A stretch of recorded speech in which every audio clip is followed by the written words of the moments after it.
seperti di saluran, tapi ini juga di dalam motor, dalam generator, ya, di dalam trafo juga, ya. Itu.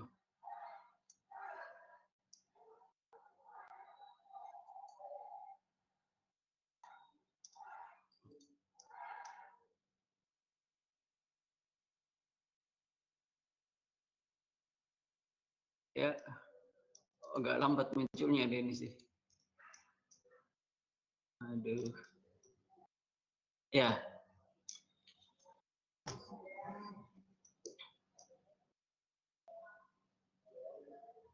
Ya, tolong adik-adik di chatting saja ya kalau perlu informasi lebih mendalam.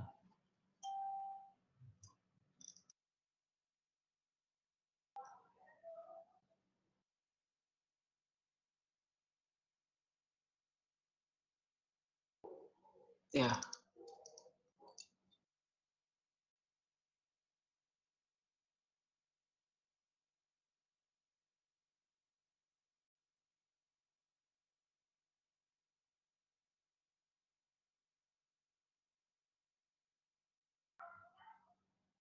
Saya buka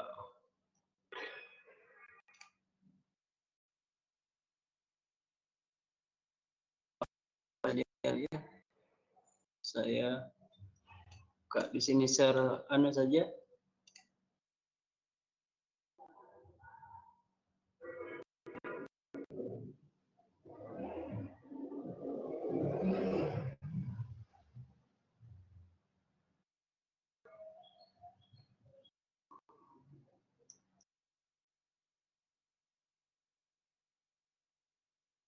Nama beralihnya slide saya ini.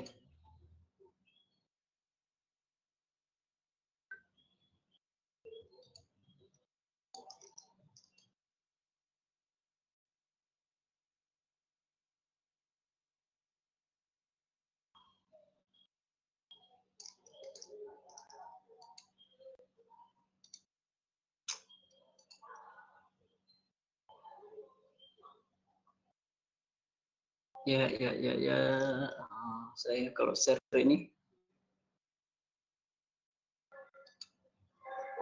aplikasi window.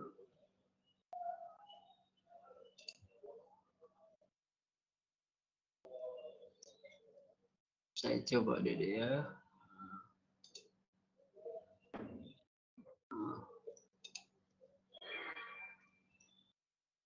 Cancel dulu aplikasi window.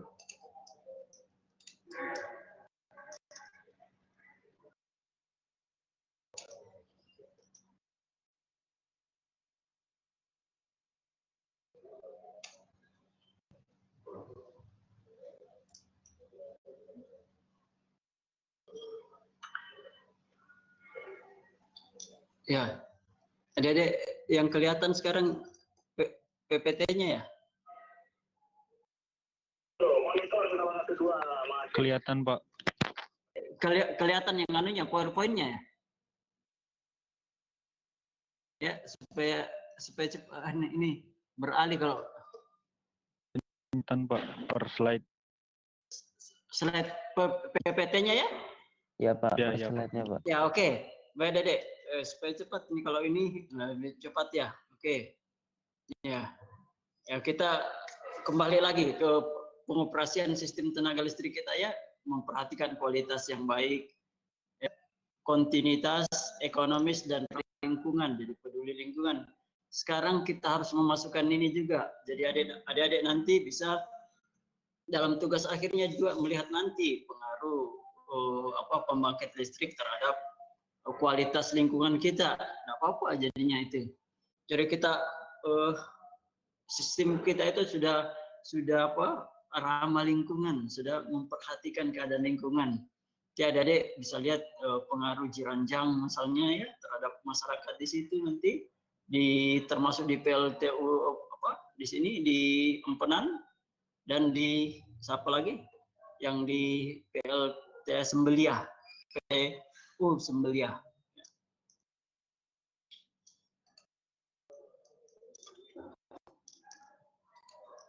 Ya.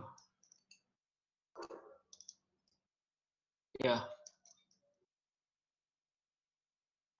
ya. Kemudian kita lanjut ini ya, gangguan pada sistem tenaga listrik. Saya buat ringkasannya: overload, ya, short circuit, under over voltage, under over frequency, instability, tidak seimbangan jadinya ya. Ada. Nah, kemudian ini yang kata-katanya. Nah, ini lagi beban. Nah, ini kemarin kita sudah bahas ya, penyebabnya ini 3. Nih ya. Kemudian gangguan sementara akibatnya. Ini juga frekuensi ya. Sebenarnya adik-adik banyak tugas judul-judul tugas akhir yang bisa kita dapatkan di sini. Ya, adik-adik sistem kita sudah besar di Lombok ini. Untuk di Lombok saja ya, adik-adik. Kalau di adik-adik juga di Bima kan sudah mau pakai 150 atau 70 kafe di situ juga. Adik-adik bisa, orang-orang adik-adik yang di Bima di sana Sumbawa kan sistem Bima nanti juga mau dibentuk. Entah itu 70 kafe atau 150 kafe. Ya. Over voltage ya, pada frekuensi daya ya, ini yang kita bilang kemarin ya, pada frekuensi sistem saja terjadi karena ada kehilangan atau penurunan beban jaringan secara mendadak ya.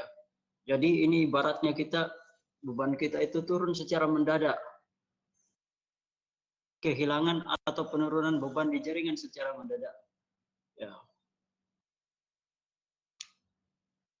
Dari satu gangguan pada AVR, ya, automatic voltage regulator di generator. Itu terlalu naik dia settingannya kurang bagus jadinya ya. Ini kan harus eksitasi di generator itu ya, atau pada trafo ya, trafo di sini ya, trafo. Kemudian kecepatan lebih overspeed pada generator ya. Ada ini kan kecepatan kalau berputar arus eksitasinya tetap tapi kecepatan putarnya lebih besar N-nya, maka akan menyebabkan tegangan terinduksi juga akan besar jadinya. Nah, besarnya over voltage ini tidak terlalu tinggi, namun agak lama kalau tidak diatasi dengan cepat jadinya. Ya. Kemudian over voltage pada transient terjadi karena apa? Ada surya petir, lightning surges. Terdapat cambaran petir ini bisa langsung ke konduktor fasa atau bisa fasa ya, kena fasa over voltage itu, atau penyambaran kawat tanah yang di atas itu ya, atau di menara transmisi bisa menyebabkan black flashover. Jadi balik dia, bukan dari fasa ke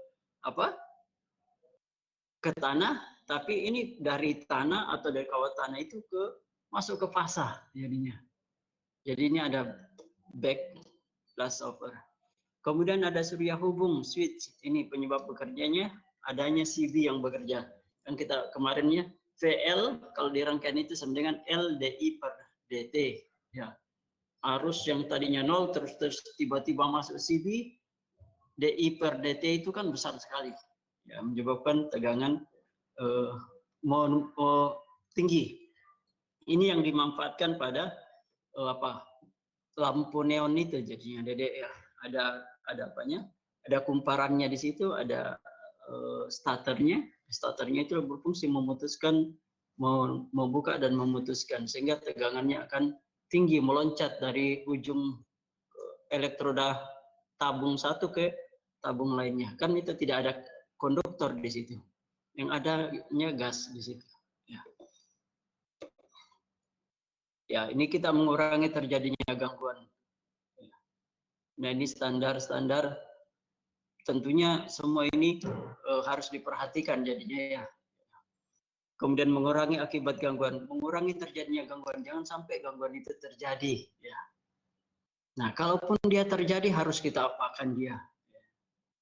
Jadi ada langkah antisipasi kalaupun terjadi dia kita langkah pengamanan kita, dan berikutnya fungsi proteksi kita ini. Ya, memisahkan bagian sistem yang terganggu sehingga bagian sistem lainnya dapat beroperasi. Ini ya fungsi proteksi sebenarnya, memisahkan bagian sistem yang terganggu sehingga bagian sistem lain yang bisa beroperasi. Sehingga kalau blackout semua mati itu berarti sistem proteksi tidak bekerja dengan bagus kalau gitu. Ya, dia mengamankan. Ya. Oke, dengan cara apa? Pertama deteksi adanya gangguan. Ya, deteksi saja ada gangguan. Tapi terus-terus bukan saja dilihat pada suatu waktu tertentu, tapi dia deteksinya gangguannya bagaimana. Ada tidak? Kalau tidak ada, syukur jadinya. Tapi itu terus dideteksi terus ya. Pada sistem yang diamankan sesuai peralatan proteksi itu diamankan apa dia akan deteksi. Tidak semua alat proteksi akan mendeteksi semua sistem, ya. Tidak, tergantung di mana posisinya, apa yang dia proteksi. Kemudian berikutnya memberitahu operator, memberikan alarm tentang adanya gangguan dan lokasi. Jadi pertama dia deteksi, kemudian kedua memberikan alarm, karena sesuatu gangguan itu bisa saja dalam keadaan tertentu bisa saja ditolerir ya, kalau belum mencapai kritis ya. Ya kayak kita biasakan kalau normal kan suhu badan kita berada pada berapa? 36 derajat Celcius, 37 udah antara gitu 35 sampai 37. Ya, kalau dia 37,5, nah itu sudah mulai ya. Tapi itu masih wajar biasanya orang, karena ada biasa karena kurang minum, ya karena capek, lari terlalu lama sehingga kecapean, suhu badannya naik.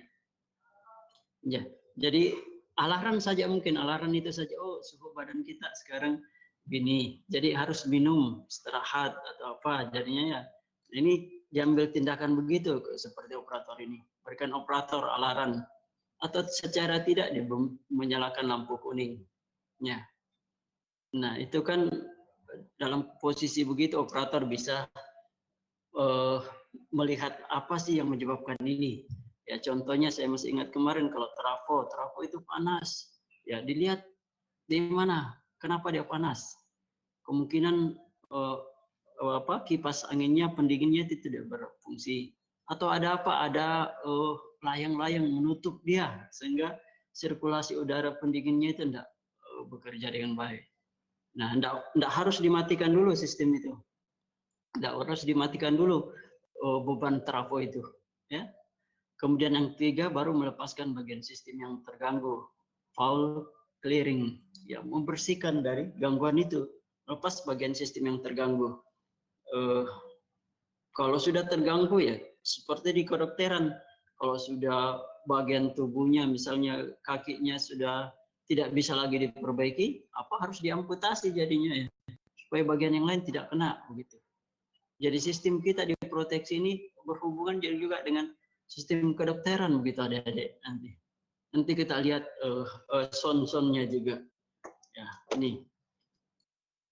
Kemudian komponen sistem proteksi. Ya, adik-adik ini adik-adik bisa lihat. Tapi ini saya mau lihat gambarannya begini ya. Ini ada PT, standar pembuatan PT ya, yang warna biru ini. Ada PT, ya. Ini ada CT, jadinya ini adalah trafo instrumen untuk, karena trafo itu kan ada trafo daya, ya, trafo instrumen, dua biasa ya, trafo daya, trafo instrumen. Kemudian trafo instrumen ini ada instrumen untuk pengukuran saja dan ada untuk proteksi. Nah, kalau untuk proteksi ini biasanya umumnya trafo proteksi karena dia lain nanti karakteristik trafo pengukuran itu dengan trafo proteksi. Karena kalau trafo untuk proteksi itu bisa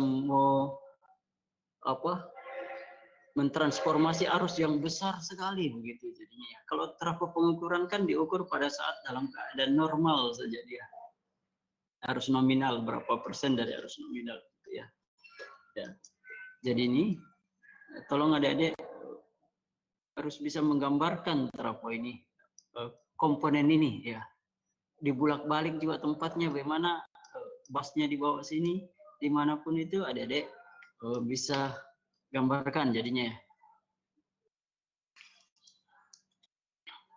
Nah, ini yang harus bisa dipahami. Ya, ini relenya, ya. Tripping coil-nya di CB, ya. Ada baterainya, ya. Daya ini ya, memberikan daya pada relay, pada ini, karena ini CB digerakkan kan dengan motor juga jadinya. Ya. Nah, untuk relay-relay sekarang dia pakai mikroprosesor, pakai numerik, jadi sehingga tidak ada apa sekarang, tidak besar-besar jadinya, semua kecil. Tapi standar semua relay itu ada PT-nya. Ya, nanti kita lihat di pembahasan trafo arus dan trafo tegangan. Ya, kemudian berikutnya kita menuju ke sound proteksi. Jadi adalah bagian atau daerah dari sistem yang menjadi tanggung jawab relay proteksi itu untuk mendeteksi gangguan yang terjadi di dalamnya. Ya, dengan bantuan PMT, pemisah seksi yang terganggu jadinya ya, Dedek. Ya. Ya, ini ada daerah proteksi untuk generator, ada daerah proteksi untuk generator trafo, ada untuk bus, ada untuk line saluran, dalam ini transmisi atau distribusinya, ada sound untuk motor. Ada juga langsung biasa sound unit, satu unit generator dengan trafo. Kalau trafonya dan generatornya untuk kapasitas daya yang kecil biasanya menyatu proteksinya. Ya, nah kalau kita mau gambarkan begini dia jadinya ya. Sound generator, trafo, antara sound proteksi ini dibatasi oleh apa ini berbentuk ini apa CB jadinya ya Dedek ya. Ini bus CB yang membatasi. Ya, ini saluran ya, lain. Ya, ada ini transmisi kalau di sini jadinya karena ini antara bus ke bus. Ya, ada pembatas ini. Ini saluran distribusi kalau kita melihatnya ya dari bus ke beban. Kita lihat yang dipotong. Nah, line 2, line 3, line 1. Ya. Trafo begini, tambah lagi motornya. Nah, kalau di buku proteksi itu digambarkan begini ya. Jadi ada overload di sini ya.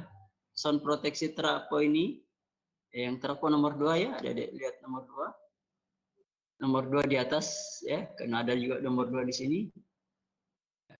Nomor 2 di atas ini trafo murni yang diproteksi.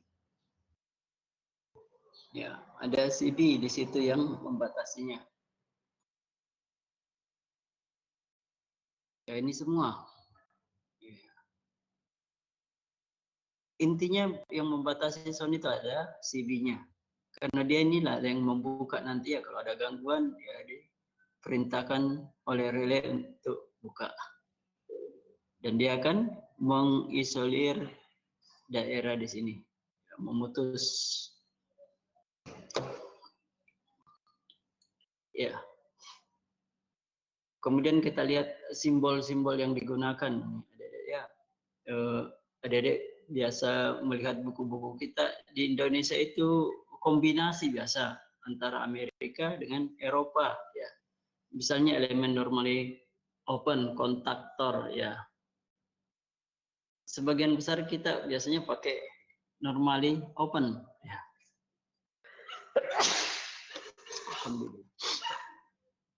Biasa begini, Dede ya.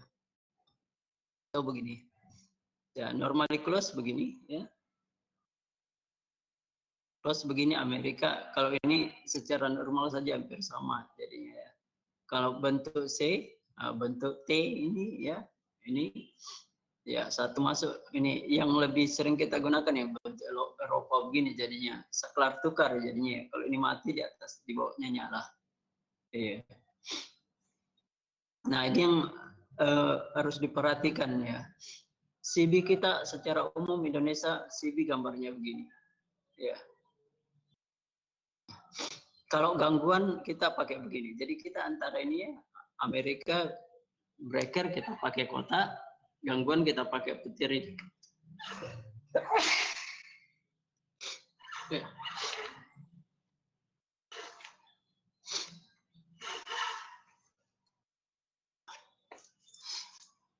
Ya, ada deh. Kemudian current transformer. Nah, ini yang kita lihat. Secara kalau pengawatannya kita pakai yang Amerika punya, ya. Tapi kalau single line kita pakai saja punyanya Eropa. Gini ya. Yang tadi saya gambarkan itu. Jadi kemudian trafo, oke, trafo ini. Tapi sering ini kita pakai. Ya, hanya tulisan trafo ini masih salah mungkin ya, karena dia hanya tidak menggunakan edit trafo. Ya, karena ini masih ada sambungannya. Ya, trafonya kan harusnya berbentuk seperti begini. Ya, trafo begini ya. Tidak ada ini, tidak ada garis lurus ini. Ya, CT-nya ini, kalau CT-nya baru ada lurus ini. Ya, ada lihat yang merah ini CT, ya, hanya satu. Jadi ini model apa tadi? Kita lihat model Eropa, ya, karena satu saja. Ini model umum. Jadi Dedek menggambar jangan asal saja gambarnya jadinya ya. Ya, ini tidak standar jadinya ya, karena masih ada ini garis sini. Ya. Penandaan fasa ABC kalau Eropa, RST Eropa, ABC Amerika.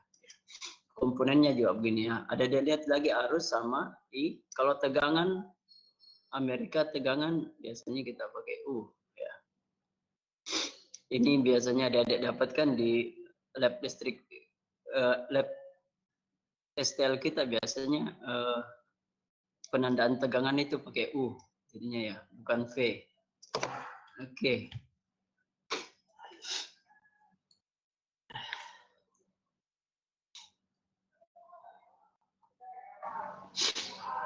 Kemudian Amerika National Standard Institute memberikan atau IEC juga simbol-simbol dari relay itu. Ya, jadinya. Jadi dia tidak menggambarkan saja. Jadi dia posisinya saja relay. Relay apa itu? Dia memberikan nomor, nomenklaturnya. Sudah dikonvensi ya, ditetapkan.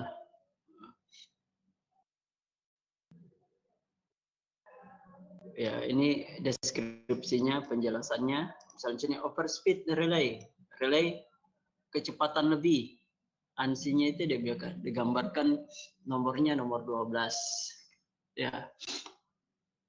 Nah, kalau IEC-nya digambarkan omega lebih besar. Jadi ya, kecepatan kan di sini. Kalau ada overspeed, jadi ada juga underspeed. Ya, 12 ini 13 ini bedanya ini dengan ini. Ya, kalau kita mungkin kalau ini kan kita harus menghafal nomor jadinya ya. Biasanya ini lebih mudah jadinya ya. Sudah dekat-dekat B itu kecepatan omega ya, omega ini distance relay jarak ya, jarak yang menentukan nanti berapa jaraknya gangguan itu dari tempat pengukurannya. Ya, dia pakai Z ya. Kan di listrik ya tidak ada besaran jarak ya, di listrik, di elektriknya. Nah, yang besaran jarak itu sebagai impedansi jadinya. Impedansinya berapa? Sekian. Nah, dikonversilah ke konduktor yang kita gunakan berapa ohm per kilometer. Ya, jadi dibagi saja. Begitu dapatnya berapa? Pada jarak berapa jadinya ya. Karena tidak ada jarak itu didekati dengan impedansi. Jadinya impedansi saluran transmisi kita 0, berapa? 0,3 tambah J 0,6 misalnya, jadinya ada D. Nah, per kilometer. Nah, kalau dia dapatkan impedansi 0,3 6 tambah J 0,12, ya berapa kilometer itu jaraknya? Ya, 2 kilometer jadinya. Kemudian relay temperatur lebih, over temperatur. Ya.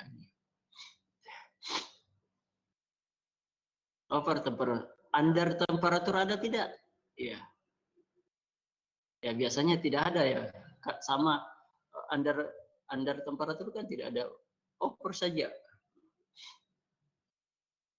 Karena bisa saja temperaturnya lebih rendah ya, karena tidak ada saluran, tidak ada bebannya. Ya.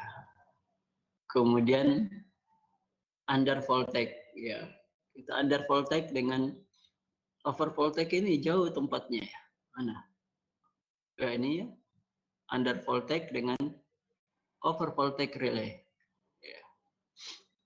Ini dia ke samping ini. Nomornya 27 dengan 59. Tapi Adik lihat saja ini. U lebih kecil. Ya, U tadi ini kan tegangannya. Ya. Kalau kita pakai sistem Eropa, tegangan Amerika dan tegangan itu. Ya, kita lihat di sini ya, Adik. Ini sistem Eropa, dia pakai U. Ya. U-nya lebih kecil.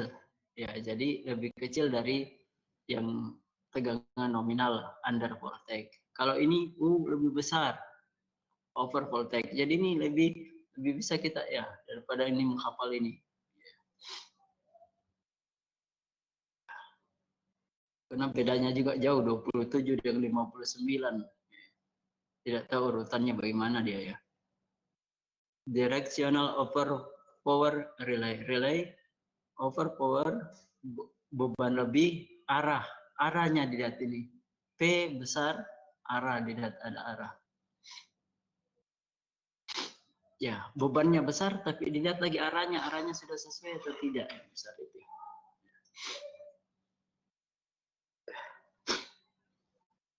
Kemudian under power relay. P kecil. Ini ya. Lihat. P kecil 37. Ini juga hampir sama dengan sini. Under current relay ya. Ya. Di sini nomornya sama dengan under power relay. Ya, biasanya tidak ada yang disebut under current relay. Relay harus yang kecil ya. Karena harusnya kan mulai dari nol kalau tanpa beban, naik terus sampai beban fulutnya. Nah, tapi dia memperlihatkan di sini untuk memberikan daya. Kalau dayanya rendah dari daya yang diharapkan, ya di sini. Ada juga yang urutan negatif. Ya, ini ada I2 negatif, U2 thermal, ya mekanik saja ini. Instantaneous over current relay. Nah, yang kita pelajari biasanya banyaknya I, ya arus, over current, under over current ya yang kita lihat. Instantaneous over current relay, atau dibawanya lagi inverse time over current relay. Ini kita lihat nanti di mata kuliah di sub bagian relay kita. Nah, tapi tandanya ini instantaneous itu berarti arus yang terjadi di sistem kita itu sangat besar. Jadi harus seketika juga kita harus putus dia. Ya. Ya, oke, yang lainnya juga begitu Adik-adik. Ya, ini tadi ya sudah tegangan lebih ya. Nah, ini yang di titik netralnya lagi. Ada 59N ya. Di titik netralnya juga ada netral. Relay air fault relay, gangguan tanah. Nah, ini diberikan arus tanah ini ya di simbolnya ya lebih besar. Directional over current relay. Relay arus lebih, arahnya dilihat juga arah. Ini ada penunjuk arah sama dengan sini kalau melihat arahnya. Jadi arusnya besar, arahnya sesuai, jadi baru dia bekerja. Kalau arusnya besar tidak sesuai arahnya, dia jangan bekerja. Gitu. Jadi ada dua hal yang diperhatikan. Arus besar, arusnya besar ini sesuai arah proteksinya atau tidak. Kalau sesuai, dia memerintahkan si B buka. Kalau tidak sesuai, dicuekin saja jadinya. Bukan dia yang harus membuka. Gitu. Ada petugas lain gitu yang buka. Ya. Ada petugas lain yang buka.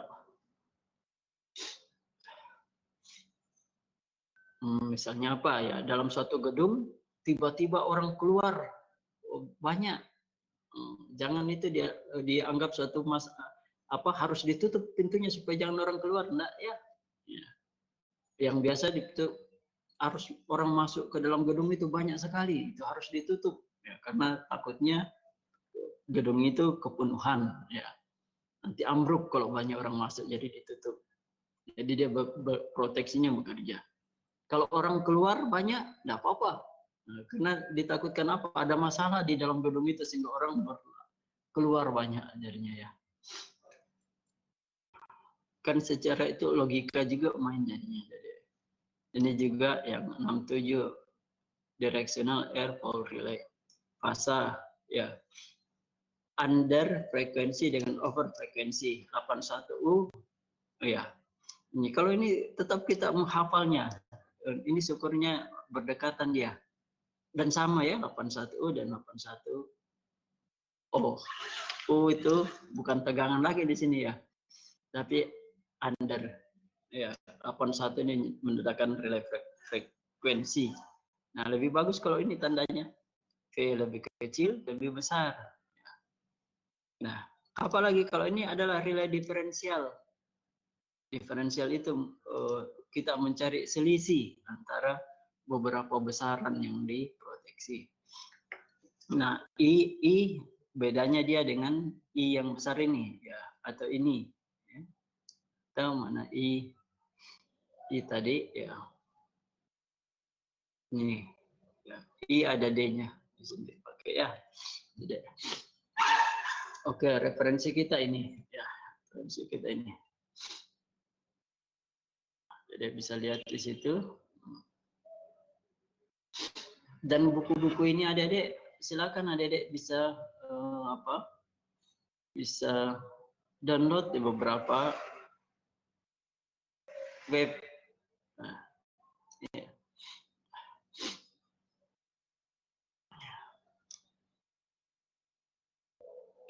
Ya, oke.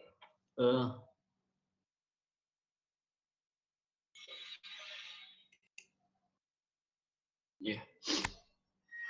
Kita kembali di sini jadinya. Itu slide tadi yang saya gunakan. Nah,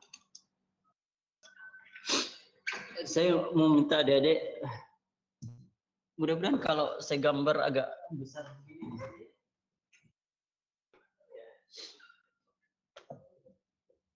Di sini pembangkit saya gambarkan ya, pembangkit trafo ya. Di sini ada kalau kita memakai sirkuit breakernya. Sini ya. Saya kebalkan begini. Nah, di sini ada saluran transmisi.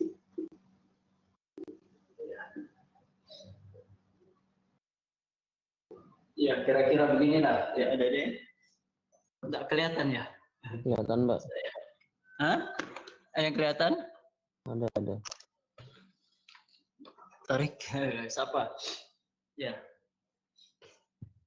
Ada begini.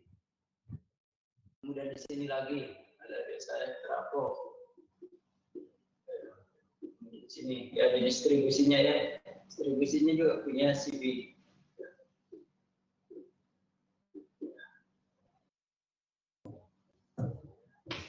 Nah, ini yang kita mau lihat sound proteksinya gimana?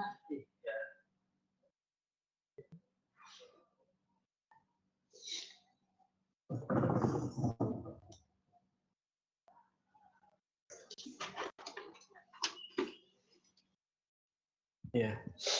Agak kelihatan? Kelihatan Pak. Ya, jadi sound proteksinya bagaimana kita buat ya? Kita ini sound proteksi untuk terapung ini begini, soundnya sound generator. Ya, ini sampai di sini. Teraponya bagaimana di sini? Bassnya, bass ini di sini, lainnya sini dan seterusnya. Gitu, jadi. Nah, tentang yang kita menjelaskan itu komponen proteksi kita, ya, itu yang pentingnya. Di sini saya balik dia, masih kelihatannya bass. Di sini kalau ini sedang bassnya, saya ambil dia PT-nya di sini, potential transformer. Ya, saya mau apa? Saya mau relay over voltage jadinya ya. Saya mau amankan sistem kita dengan relay over voltage. Sini bassnya, ini bassnya, ini salurannya. Nah, CB-nya di sini.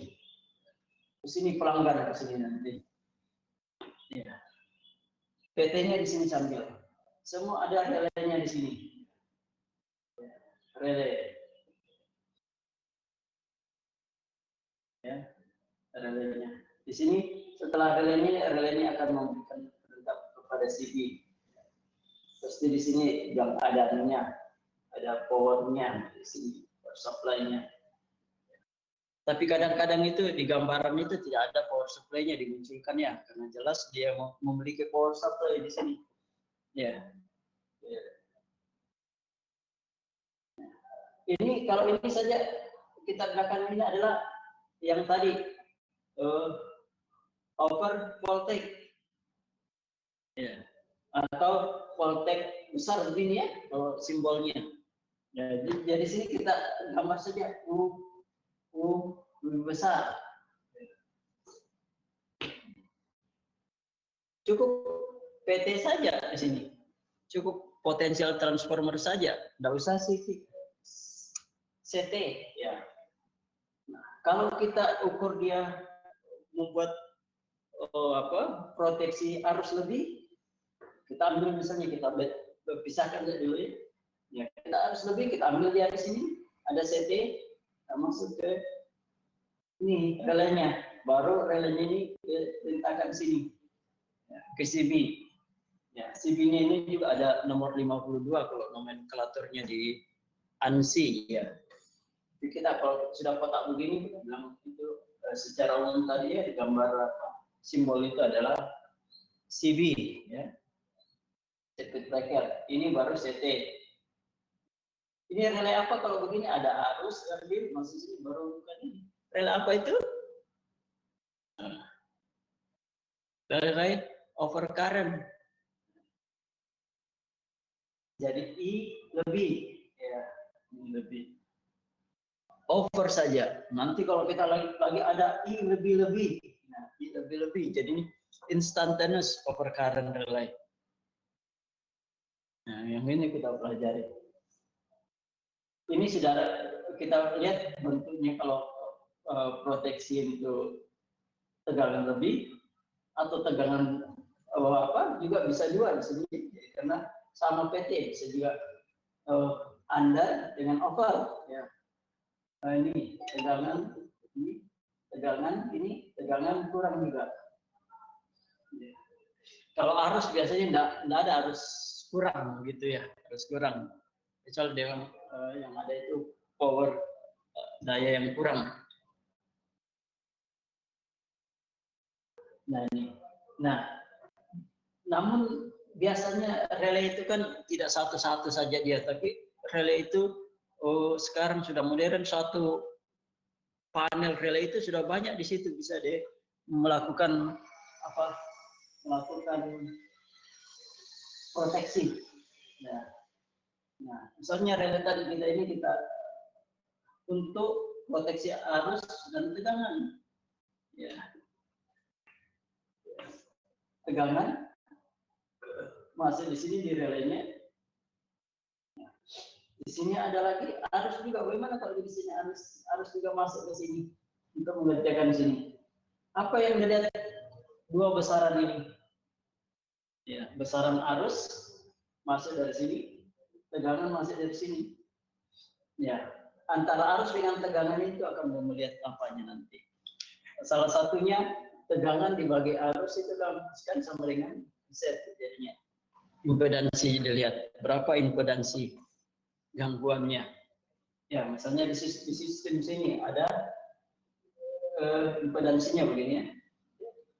Gangguan di sini.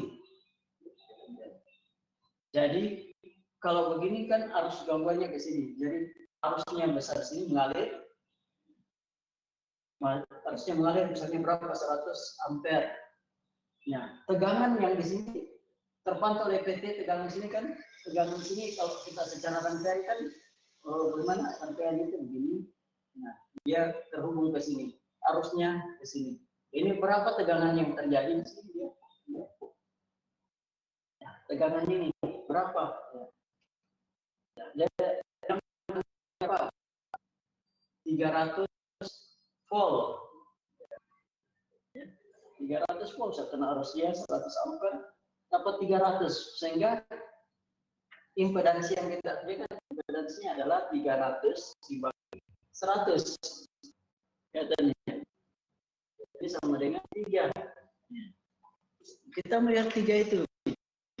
3 impedansi yang antara titik pemantauan di titik gangguan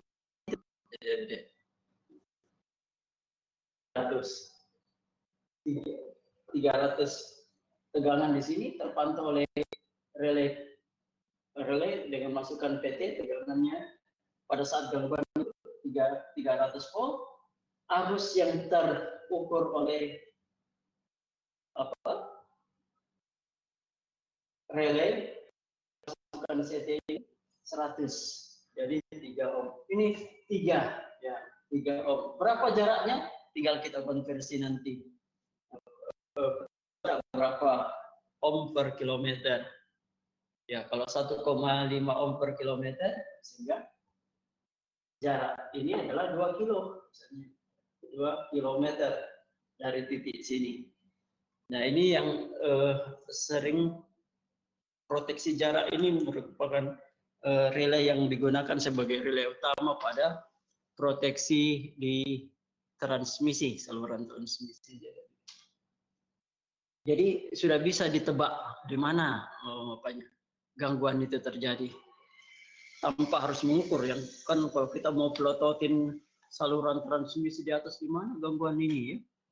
Dan gangguan itu biasanya terjadi di tower ya, dekat tower itu.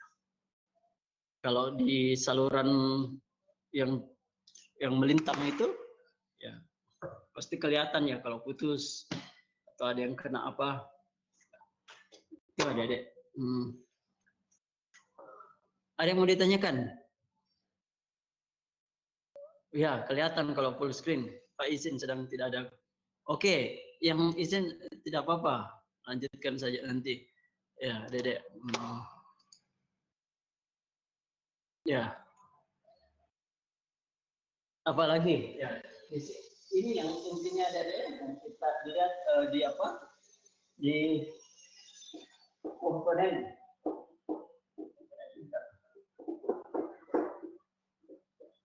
Ya. Saya gambarkan lagi.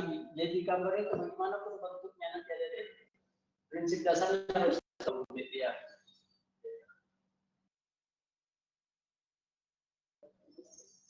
Kita